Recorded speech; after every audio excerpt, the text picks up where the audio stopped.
সুপ্রিয় একাদশ ও দ্বাদশ শ্রেণীর শিক্ষার্থীবৃন্দ, তোমরা সবাই কেমন আছো? আশা করি সবাই ভালো আছো।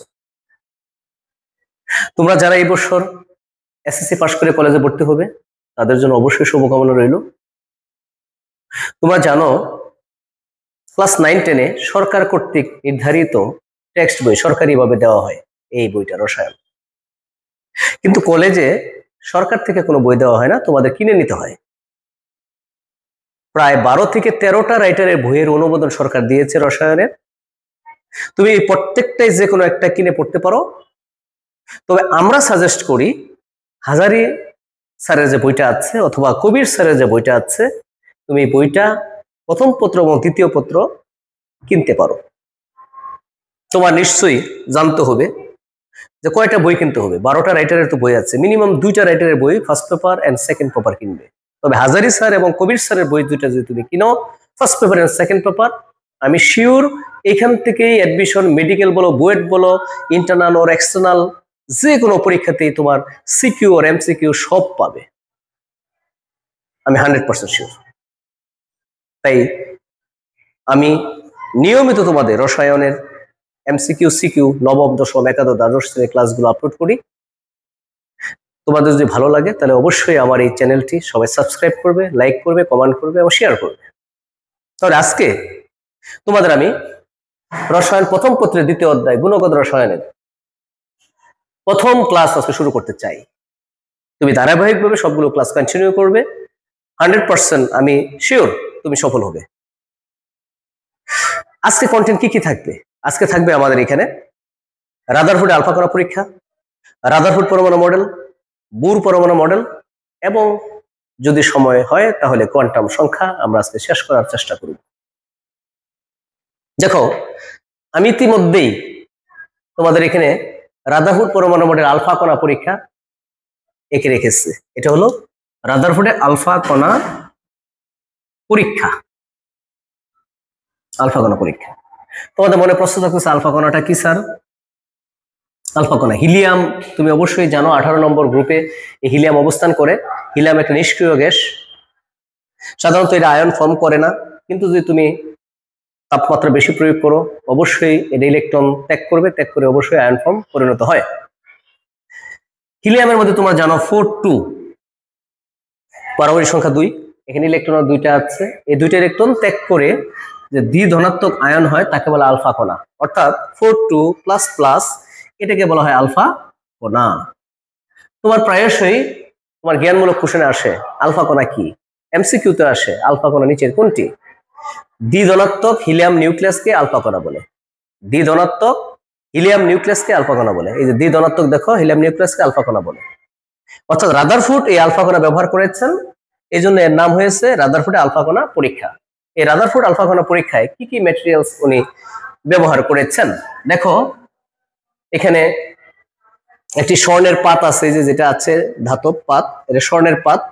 এই স্বর্ণের পাতের পুরুত্ব হলো 4 × 10⁻⁴ সেন্টিমিটার। ভেরি ভেরি ইম্পর্টেন্ট, এটা এমসিকিউতে আসে যে রাদারফোর্ড যে আলফা কণা পরীক্ষা করেছেন সেখানে স্বর্ণের পাতের পুরুত্ব কত? 4 × 10⁻⁴ সেন্টিমিটার। এই ডান পাশে তুমি পিছনে দেখতেছো একটি পর্দা আছে, সেই পর্দাটা হলো জিঙ্ক সালফাইডের আস্তরণযুক্ত পর্দা। এটাও তোমাদের এমসিকিউতে আসে। কিসের পর্দা উনি ব্যবহার করেছিলেন?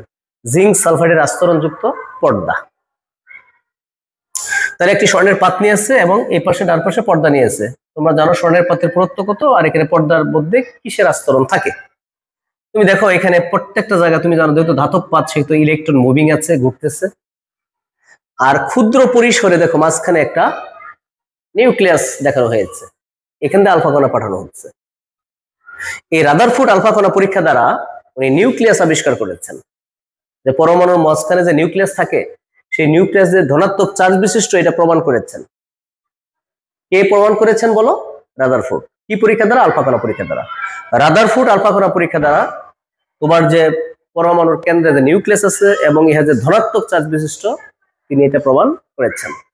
তাহলে আমরা দেখো বেগির রাদারফোর্ড একটি স্বর্ণের পাত নিয়েছেন, স্বর্ণের পাতের পুরুত্ব এত, এবং পেছনের দিকে ডান পাশে জিঙ্ক সালফাইডের আস্তরণযুক্ত একটি পর্দা স্থাপন করেছিলেন। অতঃপর তিনি আলফা কণা এদিক থেকে প্রেরণ করেছেন, এই স্বর্ণের পাতের ভিতর দিয়ে আলফা কণা প্রেরণ করেছেন। কতটা আলফা কণা প্রেরণ করেছেন? 20,000 আলফা কণা। 20,000 আলফা কণা উনি প্রেরণ করেছেন। দেখেছেন ম্যাক্সিমাম আলফা কণা স্বর্ণের পাতকে ভেদ করে চলে গিয়েছে, একে বেঁকে চলে গিয়েছে। কিছু আবার তোমার একেবারে সোজা ডিরেক্ট চলে গিয়েছে, একে বেঁকে যায় না। এগুলো দেখো একে বেঁকে চলে গিয়েছে। কেন একে বেঁকে চলে গিয়েছে? তুমি দেখো এটা তো প্লাস, আলফা কণা হলো প্লাস আর ইলেকট্রন হলো মাইনাস। এই মাইনাসকে এই প্লাসকে এই মাইনাসে আকর্ষণ করে টান দিয়ে বেঁকে ফেলেছে। এই মাইনাসটা এই প্লাসদেরকে টেনে আকর্ষণ করে বেঁকে ফেলছে। এই জন্য ম্যাক্সিমাম আলফা কণা তোমার এই স্বর্ণের পাতকে ভেদ করে চলে গিয়েছে। মাত্র একটি আলফা কণা তোমার পুনরায় আবার ফিরে এসেছে। দেখো এই যে আলফা কণাটা পুনরায় আবার ফিরে এসেছে। অর্থাৎ 19,999টা আলফা কণা তোমার স্বর্ণের পাতকে ভেদ করে চলে গিয়েছে। মাত্র একটি আলফা কণা পুনরায় আবার ব্যাক করে চলে আসছে। কোনটা চলে আসছে? যেটা কেন্দ্র দিয়ে গমন করেছিল। যে আলফা কণাটা তোমার কেন্দ্র দিয়ে গমন করেছিল সে আবার পুনরায় ফিরে এসেছে। বলতে পারো স্যার কেন ফিরে আসলো? কারণ দেখো এটাও প্লাস, এটাও প্লাস, প্লাস প্লাস পরস্পরকে বিকর্ষণ করে। এই বিকর্ষণ করার কারণে তোমার এদিক দিয়ে আবার পুনরায় ফিরে এসেছে। এটা হলো তোমার রাদারফোর্ড আলফা কণা পরীক্ষার বর্ণনা। এখন এইখান থেকে বর্ণনা থেকে বা এই পরীক্ষা থেকে উনি কি কি সিদ্ধান্ত উপনীত হয়েছেন? উনি ফার্স্ট ওয়ান সিদ্ধান্ত উপনীত হয়েছেন যে পরমাণুর যে কেন্দ্র আছে ইহা ধনাত্মক চার্জ বিশিষ্ট, না হলে তো এটা আবার পুনরায় ফিরে আসতো না। যদি এটাও অন্য ঋণাত্মক চার্জ থাকতো তাহলে এইটা এখানকে আকর্ষণ করে ধরে রাখতো। তাহলে 1 নাম্বার সিদ্ধান্ত হলো পরমাণু কেন্দ্র ধনাত্মক চার্জ বিশিষ্ট। 2 নাম্বার সিদ্ধান্ত দেখো বলতেছেন যেহেতু 19,999টা আলফা কণা স্বর্ণের পাতকে ভেদ করে চলে গিয়েছে, সেহেতু পরমাণু সব জায়গা ফাঁকা। নয়তো উনি 20,000-এর মধ্যে মাত্র একটা ফিরে আসবে কেন? 5-10টাও আসতে পারতো। শুধু ক্ষুদ্র পরিসরে নিউক্লিয়াস অবস্থান করেছে। আর সব তোমার বিনা বাধায় টোটালি কমপ্লিটলি তোমার আলফা কণা 19,999টা চলে গিয়েছে। শুধু তোমার একটি আলফা কণা পুনরায় ফিরে আসছে। এ থেকে সিদ্ধান্ত উপনীত হওয়া গিয়েছে যে তোমার পরমাণু সব জায়গায় ফাঁকা, শুধু ক্ষুদ্র পরিসরে তোমার এখানে নিউক্লিয়াস অবস্থান করে। তৃতীয় সিদ্ধান্ত উনি বলতেছেন যে নিউক্লিয়াসের ব্যাসার্ধ তুলনায় এই পরমাণুর ব্যাসার্ধ অনেক অনেক বড়, বেশি। মানে পরমাণুর ব্যাসার্ধ অনেক বেশি কিন্তু নিউক্লিয়াস ব্যাসার্ধ অনেক কম। তাহলে তোমরা দেখো তৃতীয় সিদ্ধান্ত কি হয়েছে বলো? নিউক্লিয়াসের ব্যাসার্ধ যেখানে অত্যন্ত ক্ষুদ্র সেখানে পরমাণু ব্যাসার্ধ অনেক বেশি। অর্থাৎ রাদারফোর্ড পরমাণু যে পরীক্ষাটা করেছে আলফা কণা পরীক্ষা, সেই আলফা কণা পরীক্ষার মাধ্যমে আমরা এই সকল সিদ্ধান্ত উপনীত হতে পারি। আবারও বলতেছি একটু খেয়াল করো, এগুলা কিন্তু তোমাদের যে বইয়ের ভাষা আছে, রসায়নের যে ভাষা, সেটা তো একটু কঠিন হবে। তুমি সৃজনশীল মানে সিকিউ ক্রিয়েটিভিটি মানে কি তোমার মাথায় যা আসবে তুমি এটাকে বুঝে বুঝে বানিয়ে বানিয়ে লিখবে। তোমাকে কিন্তু বই তোমার আদ্যপান্ত লাইন টু লাইন মুখস্থ করতে বলেনি।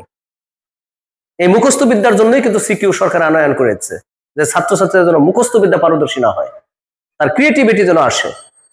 তাহলে দেখো কি হবে, বিজ্ঞানী রাদারফোর্ড একটি স্বর্ণের পাত নিয়েছেন, পিছনের দিকে একটি জিঙ্ক সালফাইডের আস্তরণযুক্ত একটি পর্দা স্থাপন করেছেন এবং এই স্বর্ণের পাতের ভিতর দিয়ে তিনি 20,000 আলফা কণা প্রেরণ করেছেন।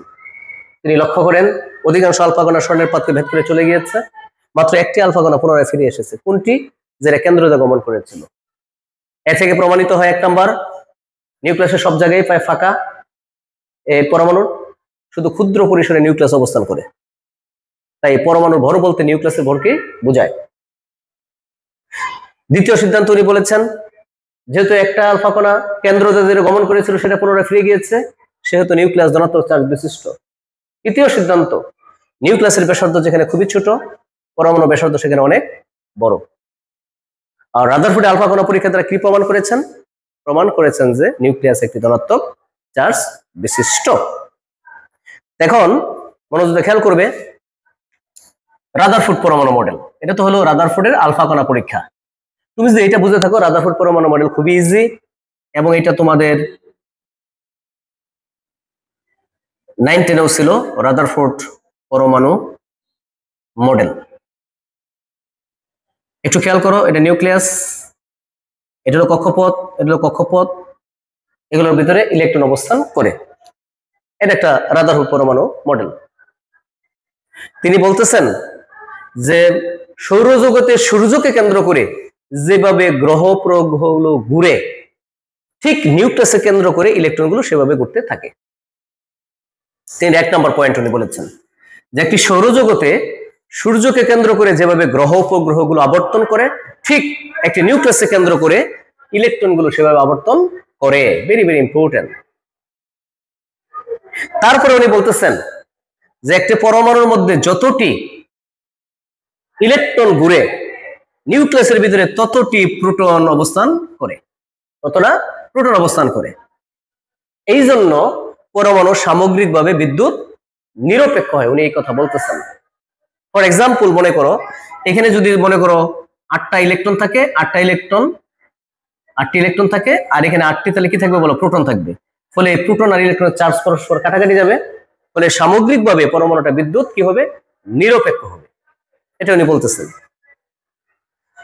2 নম্বর। 3 নম্বর পয়েন্ট উনি বলতেছেন, তিনি 3 নম্বর পয়েন্ট বলতেছেন যে পরমাণুর মধ্যে প্রোটন আর নিউট্রন অবস্থান করে।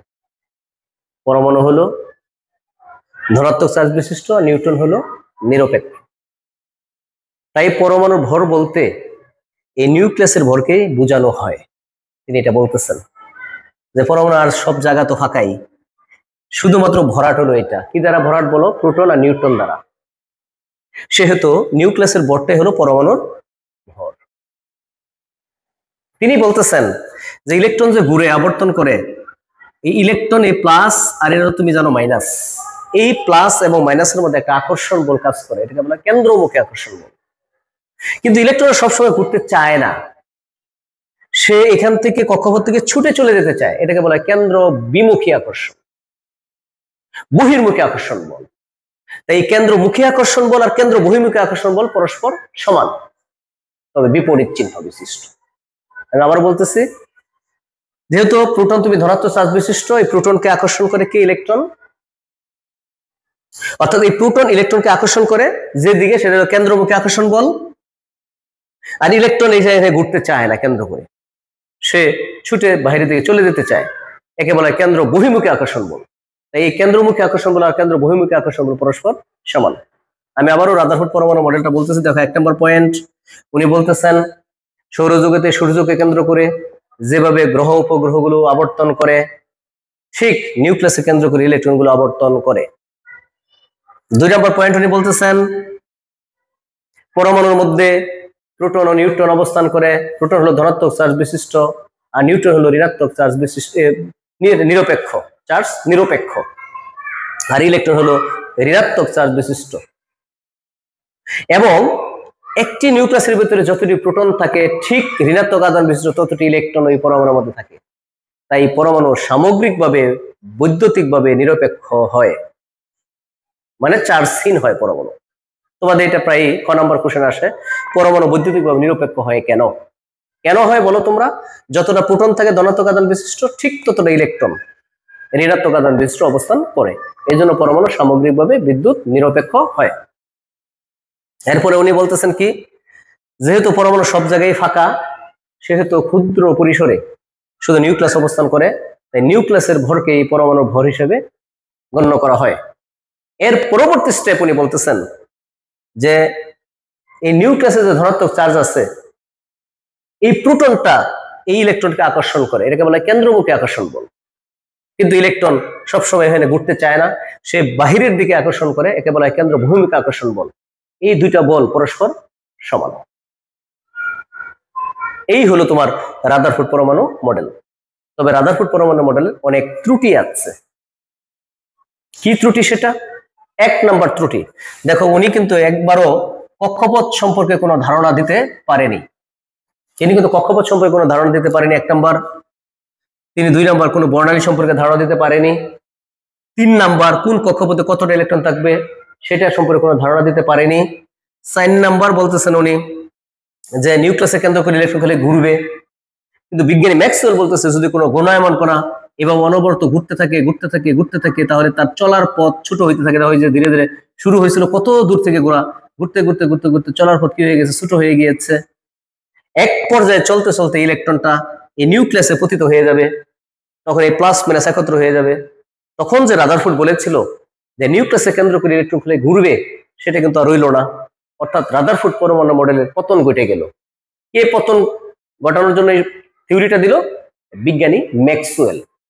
ম্যাক্সওয়েলের কণা তত্ত্ব অনুযায়ী কোন ঘূর্ণায়মান কণা যদি অনবরত ঘুরতে থাকে তাহলে এর চলার পথ ছোট হতে থাকে, ছোট হতে হতে হতে হতে এক পর্যায়ে নিউক্লিয়াসে পতিত হয় ইলেকট্রন। তখন রাদারফোর্ড পরমাণু মডেলের পতন ঘটে। এগুলো হলো তোমার রাদারফোর্ড পরমাণু মডেলের ত্রুটি। আশা করি তোমরা রাদারফোর্ড পরমাণু মডেল এবং আলফা কণাটা বুঝতে পেরেছ। এখন হলো বুর পরমাণু মডেল। বুর পরমাণু মডেল, পরমাণু মডেল। এই বুর পরমাণু মডেলে তোমার তিনটা প্রস্তাব আছে। প্রথম প্রস্তাব হলো কক্ষপথ সম্পর্কিত প্রস্তাব। কক্ষপথ সম্পর্কিত প্রস্তাব, কক্ষপথ সম্পর্কিত প্রস্তাব। তিনি বলতেছেন যে নিউক্লিয়াসকে কেন্দ্র করে বিজ্ঞানী কর্তৃক অনুমোদিত কতগুলো কক্ষপথ দিয়ে ইলেকট্রনগুলো অবস্থান করে। তাহলে দেখো, প্রথমে কিন্তু তোমার রাদারফোর্ড পরমাণু মডেলে কিন্তু কক্ষপথ সম্পর্কে কোনো ধারণা দিতে পারে নাই, কিন্তু দেখো বুর পরমাণু মডেলে স্পষ্ট 1 নম্বরে বলে দিয়েছে কক্ষপথ সম্পর্কিত প্রস্তাব, মানে কক্ষপথ সম্পর্কে ধারণা দিয়েছে। পরমাণুতে ইলেকট্রন গুলো বিজ্ঞানী কর্তৃক অনুমোদিত কতগুলো কক্ষপথ দিয়ে আবর্তন করে। এই কক্ষপথ গুলোকে বলা হয় শেল বা শক্তি স্তর। এদেরকে এন দ্বারা প্রকাশ করা হয়। এন, এই যে এন দ্বারা প্রকাশ করা হয়।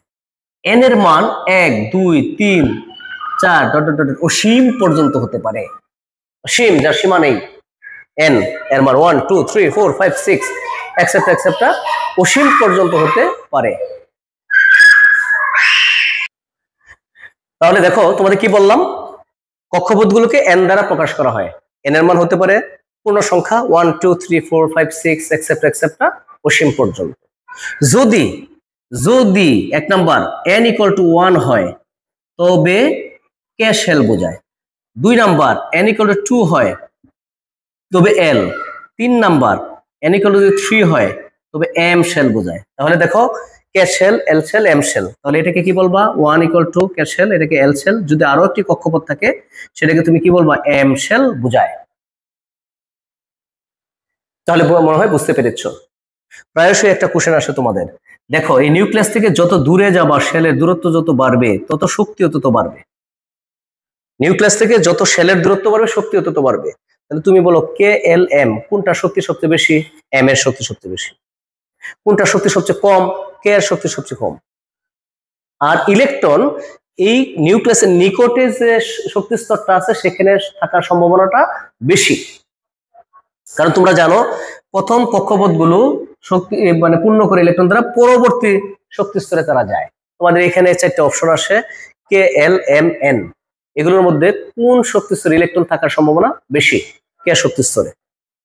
এটা পূর্ণ হওয়ার পরে এল, তারপরে পূর্ণ হওয়ার পরে এম আসবে। Very very important. দেখো, 2টা এমসিকিউ এখানে আমরা পেয়ে গেলাম। আর নিউক্লিয়াস থেকে যতই তুমি দূরে যাবা ততই তোমার শক্তি কি হবে? বাড়বে।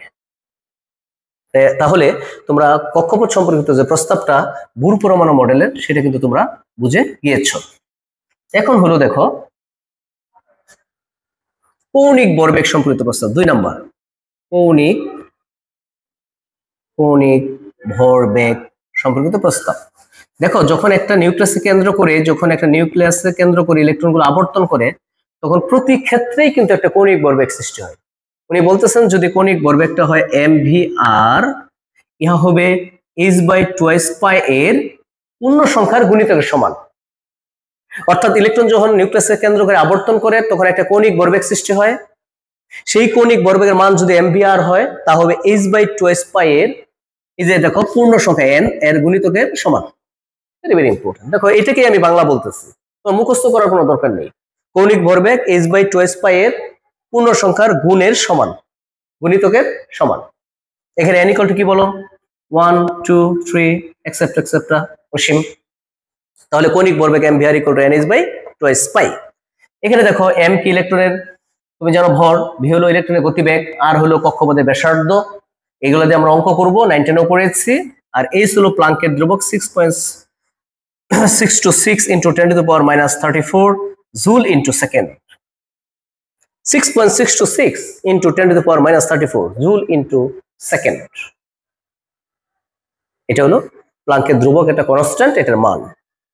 এখন দেখো এখান থেকে প্রায়শই একটা এমসিকিউ আসে, দ্বিতীয় কক্ষপথের জন্য কৌণিক ভরবেগের মান কত। দেখো দ্বিতীয় কক্ষপথের জন্য এন এর মান কত হলো 2, এই কাটাকাটি গিয়ে এইচ বাই পাই, তাহলে এইচ বাই পাই একটা অপশন আনসার। আসে চতুর্থ কক্ষপথের জন্য, তাহলে এখানে বসাবো 4 বসালে কি হবে, এখানে 2 দিয়ে কাটা গেলে 2, তাহলে কি হবে 2 এইচ বাই পাই, এটা আনসার। এভাবে তোমাদের এমসিকিউ আসে, প্রথম কক্ষপথের জন্য কৌণিক ভরবেগের মান কত, দ্বিতীয়, তৃতীয়, চতুর্থ, এভাবে তোমাদের এমসিকিউ আসবে। এটাতে আমরা অঙ্কও করব, ছোটখাটো অঙ্ক তোমরা যেন এমসিকিউতে আসে, এডমিশনে আসে, এগুলোতে অঙ্ক আসবে। এরপরে হলো শক্তির বিকিরণ সম্পর্কিত প্রস্তাব। শক্তির বিকিরণ সম্পর্কিত প্রস্তাব, তৃতীয় প্রস্তাব, ফাইনাল লাস্ট, তৃতীয় প্রস্তাব, শক্তির বিকিরণ সম্পর্কিত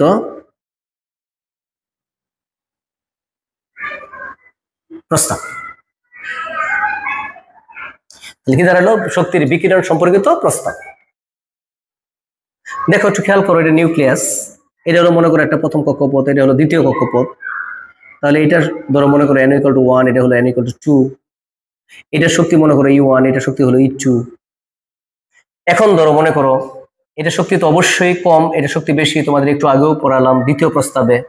ওনারা বলতেছে যে ইলেকট্রন যখন উচ্চ শক্তি স্তর থেকে লাফ দিয়ে তোমার নিম্ন শক্তি স্তরে আসবে তখন শক্তি ছেড়ে দিবে, আর নিম্ন শক্তি স্তর থেকে যখন উচ্চ শক্তি স্তরে যাবে তখন শক্তি গ্রহণ করবে। স্বাভাবিক, একজন দরিদ্র লোক যখন বড় লোক হয়ে যাবে তাহলে টাকা গ্রহণ করবে, তাহলে ছোট শক্তি স্তর থেকে যদি বড় শক্তি স্তরে যায় তাহলে শক্তি গেইন করবে।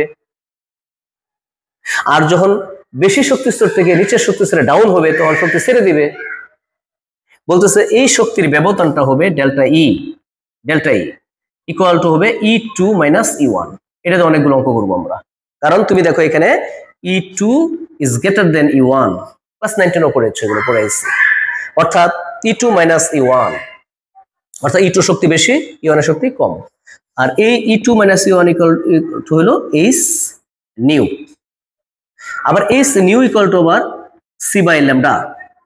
তাহলে কি দাঁড়ালো তুমি দেখো, delta E equal to H C by lambda. এখানে H তো তুমি জানো প্লাঙ্কের ধ্রুবক, একটু আগে লিখিয়েছে। C হলো আলোর বেগ 3 × 10⁸ মিটার/সেকেন্ড, মুখস্থ বিদ্যা, অবশ্যই মুখস্থ করবে। এখানে এইগুলো মান একক বসিয়ে আমরা অনেকগুলো অঙ্ক এখান থেকে সেরে নিব। এটা হলো তোমাদের 3টি প্রস্তাব। একটা হলো তোমার কক্ষপথ সম্পর্কিত প্রস্তাব, দ্বিতীয় নম্বর হলো কৌণিক ভরবেগ সম্পর্কিত প্রস্তাব, 3 নম্বর হলো তোমার শক্তির বিকিরণ সম্পর্কিত প্রস্তাব। আশা করি এই 3টা প্রস্তাবই তুমি বুঝতে পেরেছ। এখন এই বুর পরমাণু মডেলের সীমাবদ্ধতা কি প্রবলেম আছে দেখো। বুর পরমাণু মডেল কিন্তু বর্ণালী ব্যাখ্যা করতে পারে, বাট বর্ণালী কখন তৈরি হয় একটু মনোযোগ দিয়ে খেয়াল করো। এই বর্ণালীটা আমার লাগবে। দেখো যখন এই নিম্ন শক্তি স্তর থেকে উচ্চ শক্তি স্তরে যায় তখন শক্তি কি করে, শোষণ করে। ফুলে একটা বর্ণালী সৃষ্টি হবে, নাম হলো শোষণ বর্ণালী।